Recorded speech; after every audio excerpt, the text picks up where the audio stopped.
Is Carson Beck going to go down to Jacksonville and have a monster game against the Florida Gators? I think there are a number of reasons why he could go down there and have arguably his best game as a Bulldog. Number one, you got to remember, this kid's from Jacksonville, played down there. I think he was recruited by Florida. They're a team that really wanted him. At the end of the day, he wanted to go play for Todd Monken and the Georgia Bulldogs. He's playing great football right now, and I've been told that he's had this one circled for a while now. He wants to go back home to Jacksonville in front of all of his friends, family. A lot of people that Carson knows, I believe, will be at this game, or at least I've been told will be at this game. He's a Florida kid. He knows how much this rivalry means living down there in Jacksonville. He gets it. He knows Georgia hates Florida. Florida hates Georgia. A lot of different reasons. And I still think that from a national perspective, Carson Beck is not getting the credit that he, in my opinion, deserves. And I think he's going to go down there playing with a chip on his shoulder. I think he has a monster game, even without Brock Bowers. I'm going to talk about that in just a second. But real quick, I want to talk about the Florida defense, who they've played, how many yards they've given up, especially against the pass. Now, of course, 2 weeks ago, they played South Carolina on the road. Spencer Rattler went 23 for 30, which is good. 313 yards, 4 touchdowns. He did have an interception, but the thing to remember here is that 9 different South Carolina players caught a pass in that game. 9 different ones. And if you're Georgia, you've got to like that statistic because they have to spread the ball out, right? There is no, hey, key third down, have to go to 19, have to find Brock Bowers. Oh, another big third down, game on the line. The drive is on the line. You have to go to Brock Bowers. No, they've got to spread it out anyway. And South Carolina showed that, hey, with good quarterback play, you can distribute the ball and do very well against this Florida defense that just hasn't been playing as well as maybe I thought they would. They're still a good unit. I think they are number 21 in the country right now against the pass. That's very respectable. But Spencer Rattler is the best quarterback that they played so far this season by a mile. And he's very good. That South Carolina offense is not the reason they're 2-5 or 3-4, whatever they are. It's not because of Spencer Rattler. He's a good player. So that's kind of what you expect. Ken Seals, Vanderbilt, he was 19 for 34. Not great. 280 yards, 2 touchdowns. Not a very good quarterback rating, though. They really struggled. But another thing to notice, Will Shepard caught an 85-yard pass against the Gators. Junior Sherrill caught a 52-yarder. You can be explosive against the Gators defense. Maybe this is a game where they need to see Arian Smith help them stretch the field a little more. Georgia needs explosive plays, and I know Carson Beck is going to be looking to throw the ball down the field. He wants to make some big-time throws against Florida in this rivalry. Season's on the line. I'm going to talk about that in another video, but you don't lose this game and go on to have a good season, right? We've seen other major rivalries. The loser comes out and, still they've got everything ahead of them. Not this game. If you're Georgia, you lose to Florida, season's over. There's no win in the East. Same with Florida. You lose to Georgia, boom, season's over. And if you're Florida, you have to win this game. You have to win this game. And Carson Beck knows what's on the line. He's going to play very well. Overall, let's talk about Carson's numbers real quick. He is 173 for 235. 73.6%. He's very, very good. He's been very accurate this season. 2,147 yards, 12 touchdowns, 4 interceptions. A lot of that went to Brock Bowers. Again, there is no Brock Bowers. He's going to have to distribute the ball. Big challenge for not only Carson Beck, but Mike Bobo, who's got to put this game plan together without the best player, arguably, in college football. So we're going to see obviously, a little more Oscar Dell, more Lawson Lucky at tight end, but this is an opportunity for the receivers too. Ra Thomas is starting to come into his own. A big possession receiver who can win jump balls in the end zone. Look for Carson to maybe look his way. Dom Lovett scored a touchdown against Vanderbilt. He's also getting a little more involved in the offense. Excuse me. And then Lab McConkey, 2 weeks to kind of get healthy and get back to his old form. I think Lad McConkey could have a big day here as well. But, you can play against Florida. You can pass against Florida. Joe Milton was 20 for 30 in Tennessee's loss to the Gators. 87 yards, 2 touchdowns. But he didn't play that well if you look at his quarterback rating either. Of course, they lost that game. Joe Milton's not good, okay? get it out there in case you haven't figured it out yet. Joe Milton is not a good quarterback.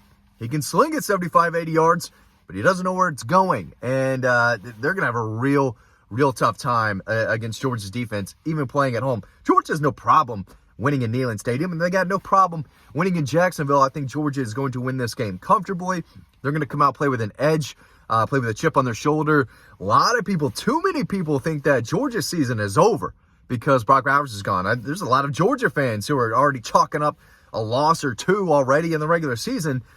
It's crazy. As good as he was, as elite as Brock Bowers is, one of the best players in Georgia football history, Carson Beck still knows what he's doing. He's still got a big arm. He still has plenty of weapons. And if the running backs can be a little healthier, Kendall Milton coming back a little healthier, Roderick Robinson, I think, could make an impact against the Gators if they need him to. It's only going to open things up more. And it's going to make Carson have to look at other guys and have to go, to the best option. He normally does anyway, but it feels like against Vanderbilt, the offense was so vanilla. Half of his plays, he takes the ball and throws it to one specific guy out on the perimeter. He's got a guy blocking for him, and boom, you get 8, 9, 10, 12 easy yards. So a lot of them were just quick reads, quick throws to one specific guy. They didn't really give him a lot of opportunities, it felt like to me, to drop back, scan the field, go from one guy to the next if it's not there, and, read a defense.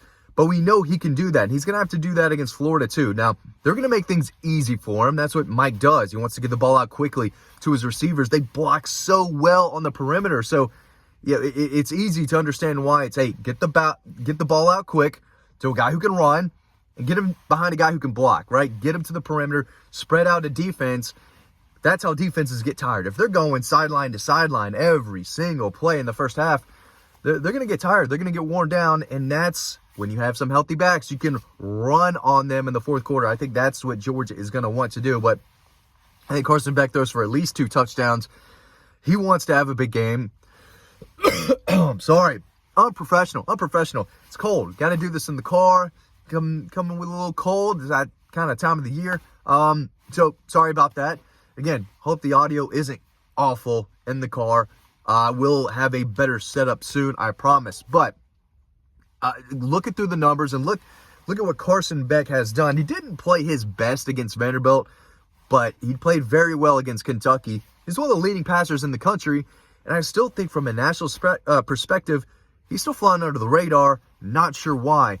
But coming back home to his hometown, the season is kind of on the line. Georgia can lose this game, win out, and still win the East, but I've never seen it happen. Now, y'all can tell me if I'm wrong, but has the loser of this game ever gone on to do anything the rest of the season?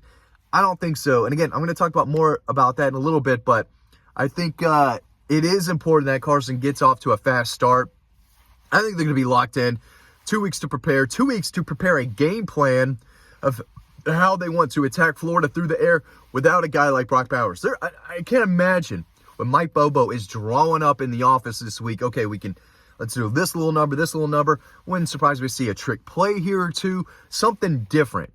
Now, Kirby's not going to say that. He's going to say, we're working on us. We're going to do our own thing. We're not going to change much up. He said no one's going to have to do anything more because Brock Bowers is out. He's not going to say any of that. But the back of my mind, I think Mike Bobo is drawing up a little something that we haven't seen before. And he's going to unleash it on Florida. And again, this is probably going to be the biggest game that Carson Beck has played as the starter at the University of Georgia against the biggest rival. Now, I know the older Georgia fans are not going to like that. They're going to say, it's Georgia Tech. Georgia Tech is number one, drop off, then Florida, then Auburn, then the rest, right? But in my opinion, Florida's the biggest game of the season. You don't lose to Georgia Tech. That gets you fired. I get that. You can't lose to Georgia Tech. I don't know if Kirby Smart will ever lose to Georgia Tech as long as he's at Georgia, and that might be an off-season video, but this is a game that you have to win. And Jacksonville kid playing for the Dogs against the Gators. The lights are going to be bright.